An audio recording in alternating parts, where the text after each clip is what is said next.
freedom is never more than one generation away from extinction. We didn't pass it on to our children in the bloodstream. The only way they can inherit the freedom we have known is if we fight for it, protect it, defend it, and then hand it to them with the well-taught lessons of how they in their lifetime must do the same. And if you and I don't do this, then you and I may well spend our sunset years telling our children and our children's children what it once was like in America when men were free.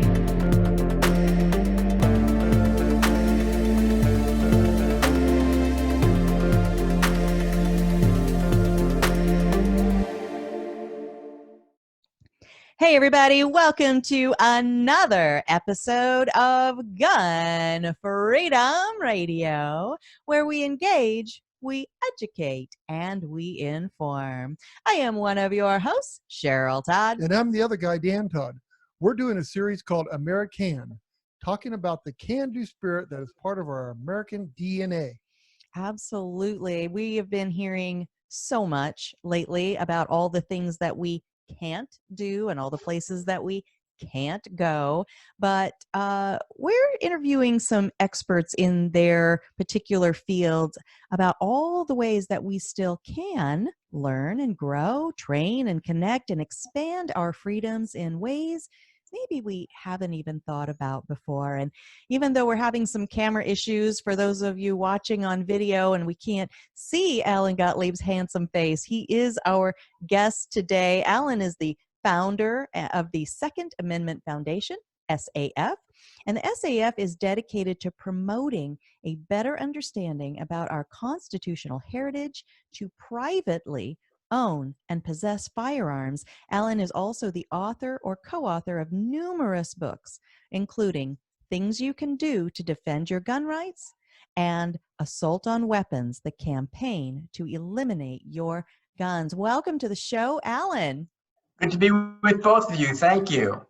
Absolutely. And again, I'm so sorry we couldn't figure out our video issue, but I think that the ideas we're going to be talking about are kind of stand on their own merit. So I do appreciate you hanging in there with us. But the Second Amendment Foundation is one of the leading frontline organizations that is daily in court somewhere across the nation defending our legal rights to keep and bear arms.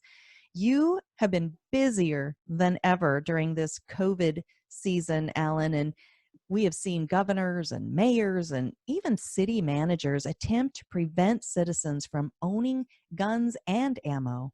Could you tell us about a few of the battles that the SAF has engaged in just since COVID-19 became a news item? Wow. Yes, Cheryl. Actually, in the last few weeks, I guess 3 weeks now, we have filed over 11 lawsuits. I'm saying over 11. We filed 11, and there's a bunch more that have been written, ready to be filed, but some of these states or jurisdictions have backed down, so we haven't had to file them when they realized we were going to file. So let me start with saying, giving a rough roundup. New Jersey basically not only shut down gun stores, but also shut down their background check system so that nobody could transfer a firearm. In New Jersey, either private sales are banned, so every gun transfer has to go through a licensed dealer. And with the system shut down, nobody could even lend somebody a firearm in New Jersey.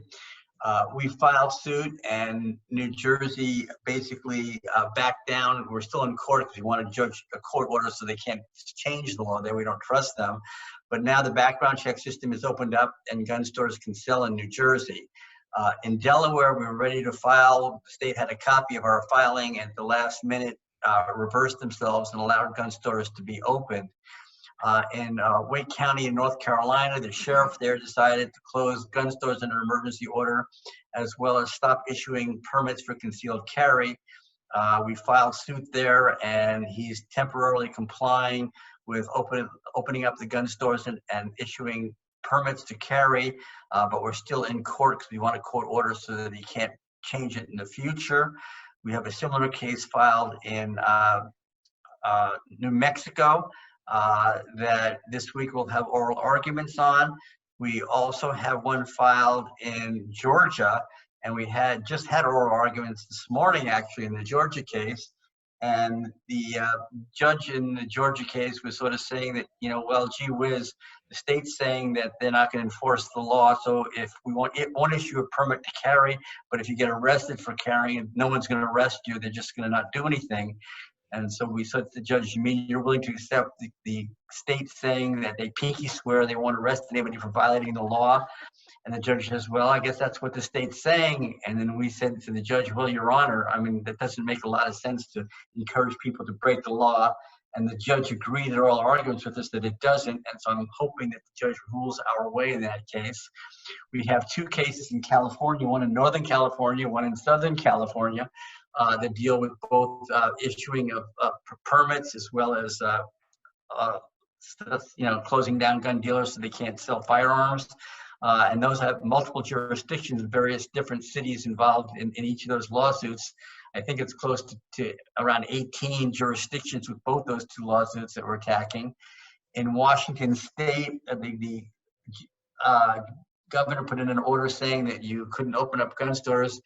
We were ready to file suit. The governor has a copy, the attorney general has a copy of the suit. We're not able to file it because all the gun stores in Washington State decided to tell the governor to take a hike, and they opened up anyway. And he's not enforcing the law. He's shut nobody down, so we can't go to court yet, but we're ready to file any minute. He may shut any gun store down. We have a number of other jurisdictions like Pennsylvania that they walked back because they didn't want to be sued in court. So that in Pennsylvania and Connecticut and in Illinois, they've rescinded and said that gun stores can be open in those states. So we've been very busy in the last 3 weeks, I'd say. That is just crazy, but amazing that just the fact that the SAF is active, right? And that you're on it, you're ready to file these lawsuits on a given notice. Look at how many times you just said they reversed themselves, they walked it back. Just the teeth of having the SAF out there is very effective.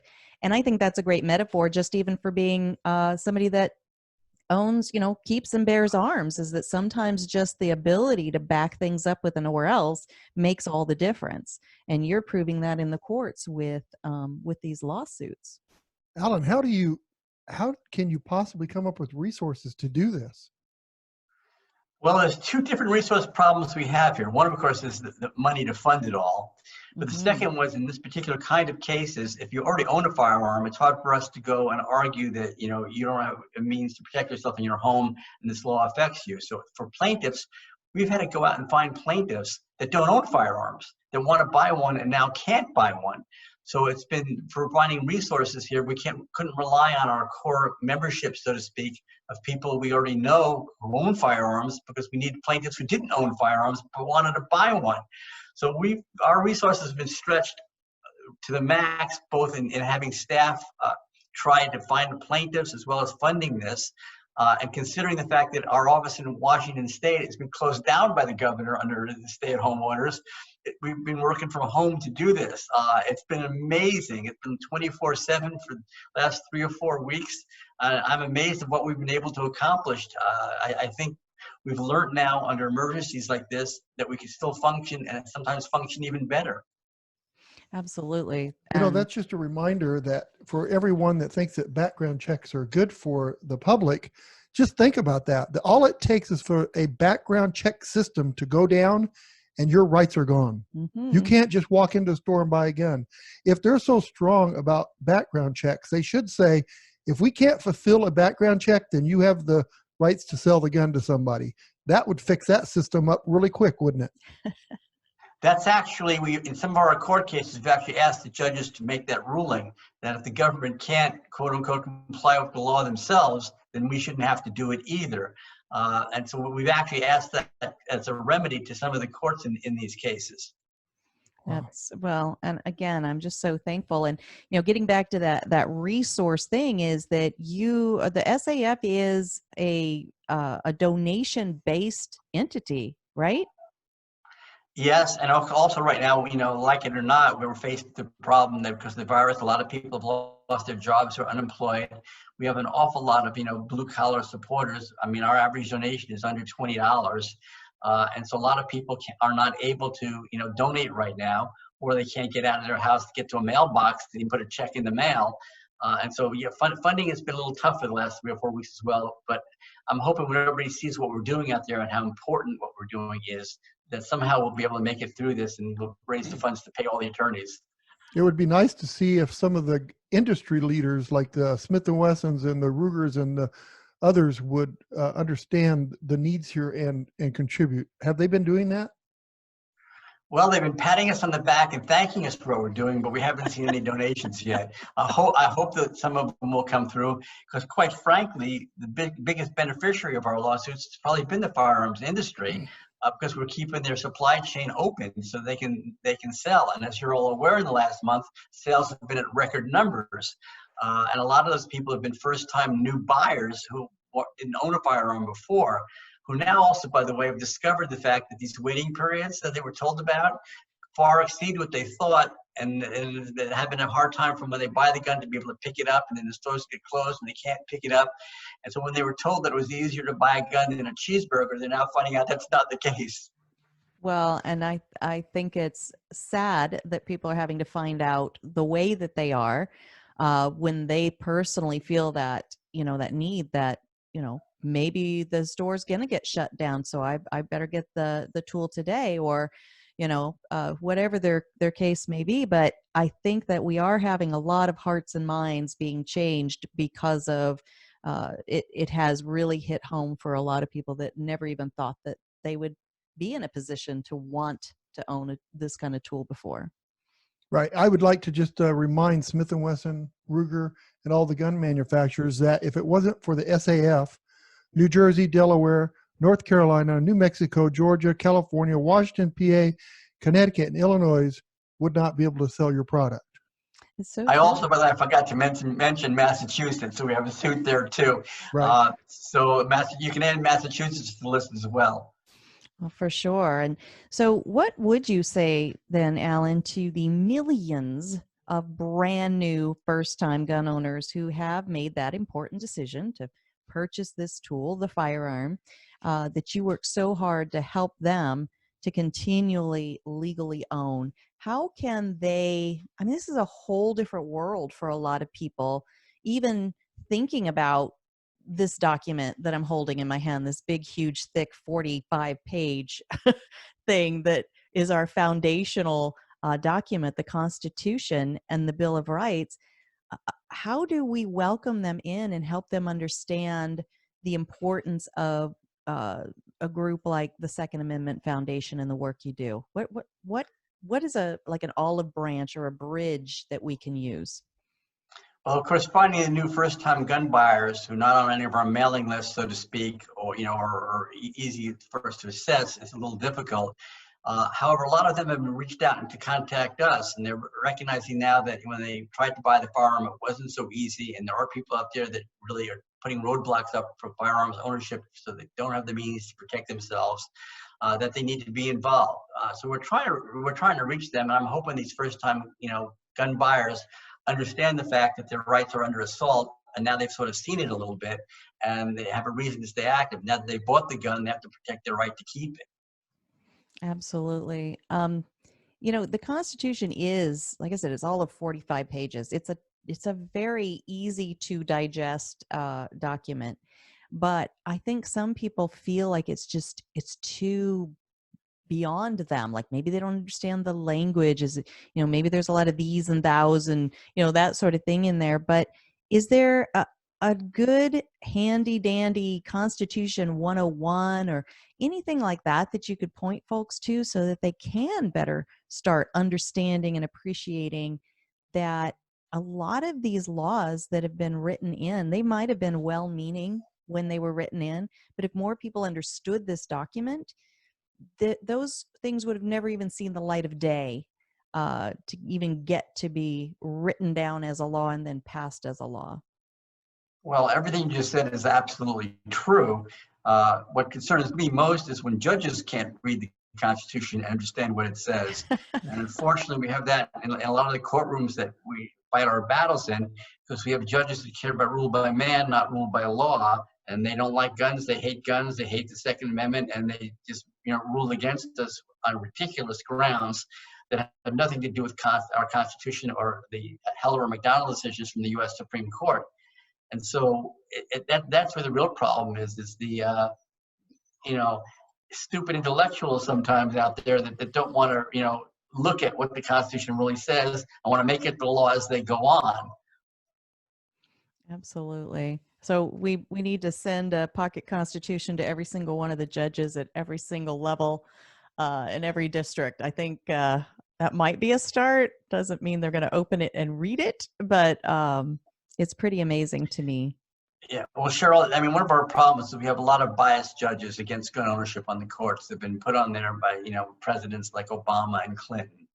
And that's why, I'll be really honest about it, why elections have consequences and why it's so important for us to reelect President Trump, who's put a record number of pro-gun judges on the courts to help to restore some balance now. 4 more years and we can wipe out a lot of the bad judges that are on the courts and stop a lot of these bad decisions. Because as you know, the Supreme Court can only take a few cases every year, and most of these stop at the appeals courts. And if the bad guys control the appeals courts, it means, they kill our rights before we ever get a chance to have a real hearing at the U.S. Supreme Court. It's so true. And, we say on this show a lot that we try to remind people that the Second Amendment is not a political issue. It has been made a political issue, but it is, written down, all of 27 words. The Second Amendment it's been written down in our Constitution, in the Bill of Rights, which is the firewall that says the government has to even stay on the other side of that firewall about how things affect our personal lives. But it just doesn't play out that way in real life unless we pay attention to the political realm. It is not a political issue. It's been made a political issue, but if we don't vote the people in that take this document seriously and vote out people who don't take this document seriously, then we end up kind of where we are now. Exactly. And so I think my encouragement to every gun owner out there is between now and the election, it's very important to be engaged, be involved, and get involved in politics and get out there and work for the candidates to support our rights. Absolutely. Well, every year the SAF organizes a huge event that brings thought leaders together for an entire weekend to discuss our rights, our current laws, the challenges on the horizon. Talk to us about this event and how it kind of stands in this season of us being restricted to our homes. Yeah, well, we've done this I don't know, for 40 some years now, I believe it is. This gun rights policy conference that moves around the country. Last year, of course, was in Phoenix, in your neck of the woods, where we had about 1,100 key gun rights activists from all over the country. This year, we're in September in Orlando, Florida. The information one can get about it, it's free to attend. It's at saf.org. You can register and get the information. And I'm hoping that by September, everything is opened up for travel and we can all get there and have our conference as normal. We do have contingency plans to do it as a virtual conference if we have to, which is going to be quite interesting on logistics because, as you're aware, we have, I think last year we had 91 speakers, I think, over the day and a half, plus some other sidecar events. And of course, the networking is very important, which you couldn't get virtually. But hooking up 90 speakers from all over the country is going to be quite a chore. And we haven't done it before that way, but we're working on contingency plans. My hope is, though, we'll be at the Marriott Hotel at the Orlando Airport in Florida, and the conference will go on as scheduled with a record attendance in a key battleground state. Well, Alan, one of the good things about if you do a virtual, when you have Cheryl speaking, you can cut her off by flipping a switch. That's true. Yeah, let's not do it virtually. Let's not do that. But I do love that is a possibility in this day and age that we live in, that, we could do that. But I have to tell you, the Gun Rights Policy Conference is a must go to. And it's not just for people in the industry. It is for moms and pops. It's for the citizens to come and gather together. And there is no better place that I have ever been to for the networking, for meeting people in the industry, other speakers, but definitely the actual people who live in that particular area. We've been able to meet people in so many different states that I otherwise would never have had a chance to know. And it's really enriching. So I'm fingers crossed, hands up, Yes. that I hope it goes off as planned. Yeah, me too. We've already invested a lot of money in it to be in Orlando, in Florida, and so I'm really praying it all comes through. We've never had to deal with a situation like this quite before. Well, that's not exactly totally true. Let me give you a quick story. On 9/11 that year, September 11th, our conference was 2 weeks away. And as you know, all the airlines shut down, the airports were closed. We did not know where that conference was going to come off at night. And the airports opened up just in time for people to fly. And we didn't know people were going to be able to get on airplanes and really come and do it. And at that point in time, we ended up with a record attendance. And it was a great place for like-minded people to be able to share, our philosophy and get together and hold hands, so to speak, and push for our freedom in the future. It was one of our best conferences up to that point in time. And so we were faced with one calamity before. We succeeded, and hopefully we'll make it through this year as well. Yeah, and you guys aren't afraid either. You even held it in Chicago once. Actually, we've held it in Chicago, I think, 3 times now. To be fair about it, it's by Chicago Airport, which is right just outside the city limits. But we like to go to places that aren't necessarily, pro-gun or great Second Amendment states, because we want to take the battle to our enemies and expand the playing field, not work on a shrinking playing field. Right. Well, I really can't say enough good about what you guys do by bringing us together, and that it's free. That is just outrageously amazing. And Alan, you are involved in so many organizations. You've got the SAF. You're also part of the Committee to Keep and Bear Arms, and part of the JPFO. Did I say that right? Yeah. Yes I did. JPFO. And tell us what that organization is. Used for the preservation of firearms ownership, and it was started a number of years ago, and the founder passed away, and other people took it and kept it alive and couldn't keep it going any longer. And so the Second Amendment Foundation helped pay off its back bills and basically keep it alive. It's now got its own board of directors. It stands alone as its own organization, and I serve as a key member of the board. And it's a niche organization, but it's a very important niche, reaching out to a constituency that normally isn't all that pro-gun, but we're making very good gains and grounds in that area, and it's very, very important. Well, for sure. We've just very recently observed, not celebrated, observed the Holocaust Memorial Day. And, I cannot imagine remembering that time in history and not feeling like, let's do everything we possibly can, including taking our own personal and family self-defense seriously, to try to prevent a government from having that much power that they could do such atrocities. So I think that's wonderful that you're reaching out to that community. One of the things the Second Amendment Foundation has always tried to do is to reach out to lots of different communities and try and expand the Second Amendment base, what we call the Second Amendment family. And we want to grow that family as big as possible. So we tend to reach out to areas of people that aren't traditional gun owners and try to build a bigger constituency base for the Second Amendment. For sure. And you do it brilliantly. And the one other thing I wanted to talk about with the Gun Rights Policy Conference is, leaning into that idea that it's not, the Second Amendment isn't a political idea, is that the rooms are filled with people from every conceivable demographic and everywhere along the political spectrum. And everybody, finds a welcoming atmosphere to just come together and talk about the idea of our rights and the preservation and the restoration of them. And I really applaud that, because that's not an easy thing to do.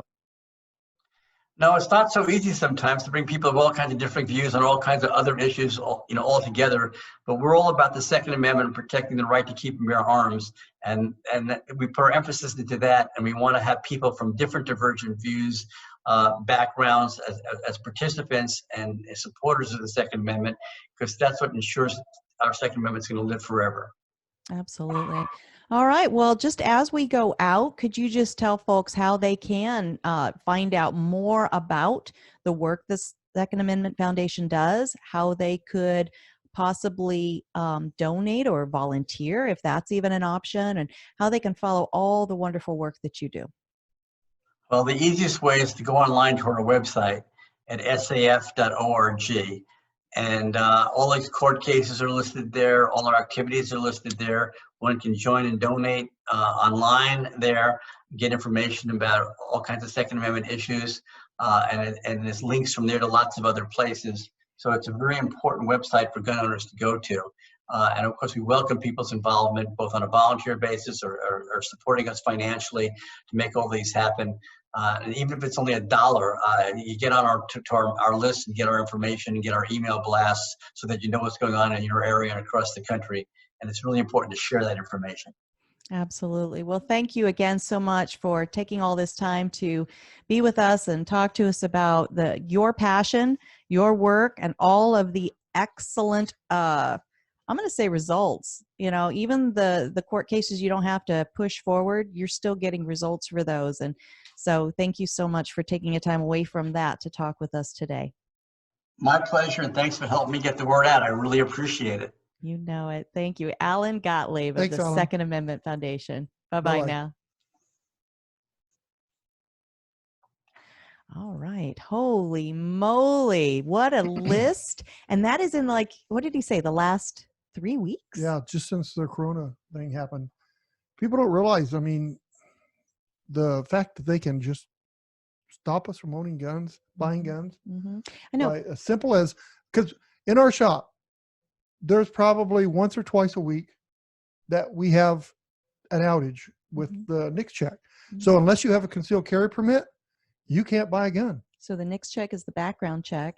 And yes, people that say, well, it's just so common sensey. We've got to have universal background checks. Well, one of the unintended, we hope unintended consequences, because maybe people really do want the government to have their finger on the light switch of, okay, your rights are on, your rights are off. Right. It's just a practice. It's a practice so that they can learn how to do it when it's completely off. Mm-hmm. So just be careful of that. When you wish for a law, think about all the repercussions that you have, because it's really sad when somebody needs to buy a firearm and they can't buy one because they can't do a background check on them. Yeah, that's terrible.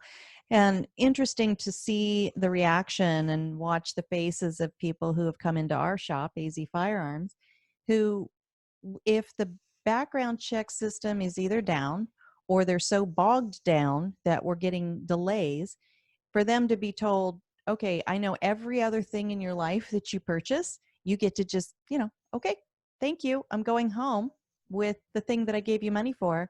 They're being told, yeah, that's not how this works. And they're, wait, what? I'm a law-abiding citizen. I'm a good person. I'm not going to use this gun for any bad things.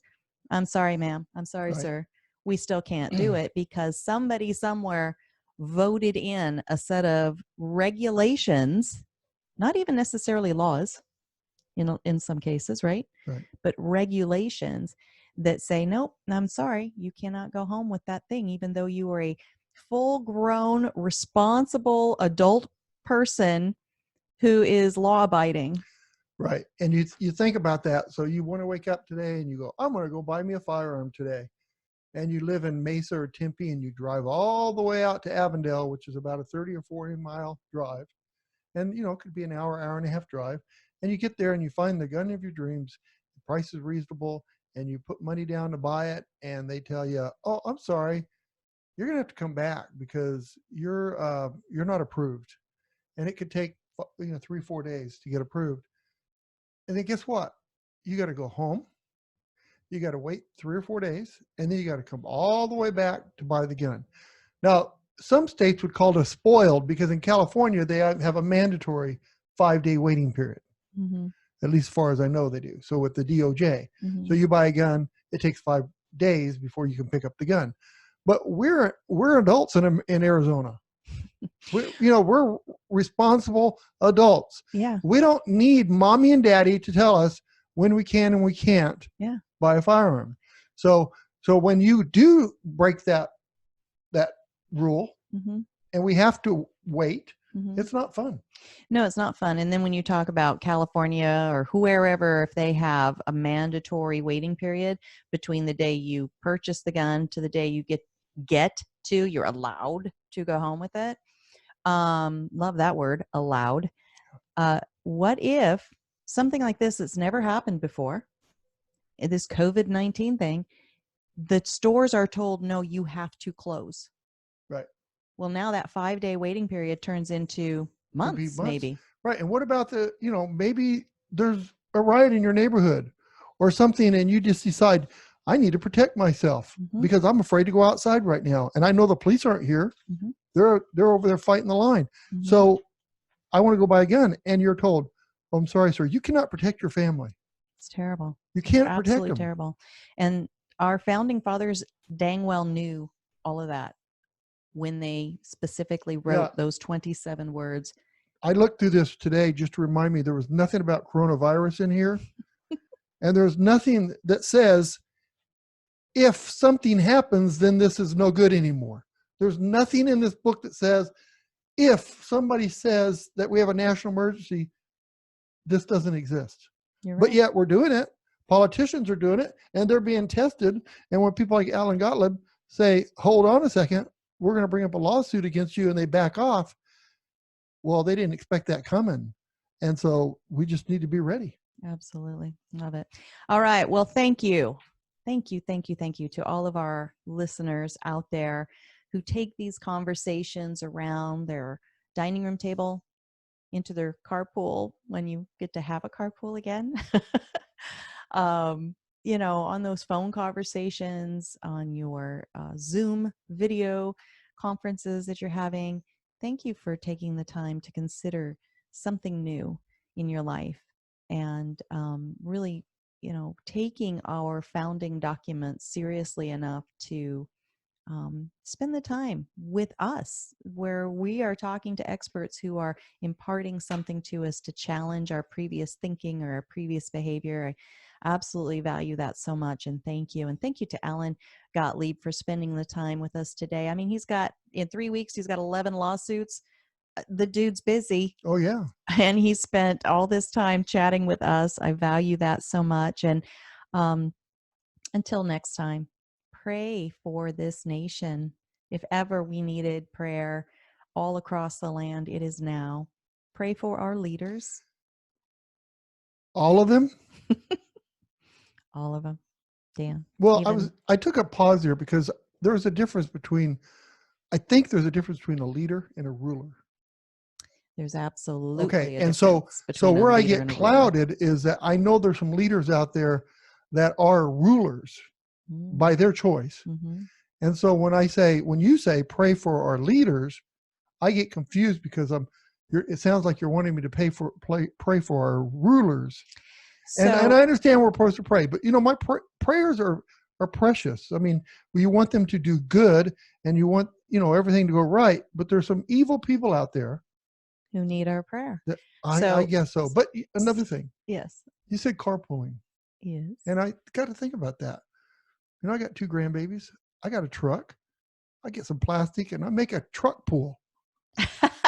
Okay. So we might be rednecks. We might be a little bit redneck. Bring it back. But so you mean in the bed of the truck, line it with plastic, fill it with water, and have a carpool right there. Truck pool. Oh, my stars. Yes. Yeah. Let's do more of less of that. But anyway, just quickly on the prayer thing. If you have people out there really truly trying to do their best for their constituency and for the Constitution, they definitely need our prayers. And if you have people out there that could care less about their constituency and our founding documents, and they just care about themselves and their own ambition, they need prayer. I don't want to go into big details with this, but here's the problem with that. Okay, so we have a politician that we need to pray for because he's fighting the good fight for us. We're praying for him. We're putting a lot of energy and we're praying for him. Or her, right. Then we have the other politician that is doing nothing but taking our rights away from us. If we pray for him or her, to have a change of heart, to be able to. Why don't we just give more prayer to the other guy and he go over there and kick their butt? How about that? How about that? Okay. I'm gonna leave that. This is for you to work out in your prayer time. I'm just gonna leave that for you. But yes, all of them, Dan, even the ones you don't like, especially the ones you don't like. Okay. Be good to each other. Have a great week, and God bless.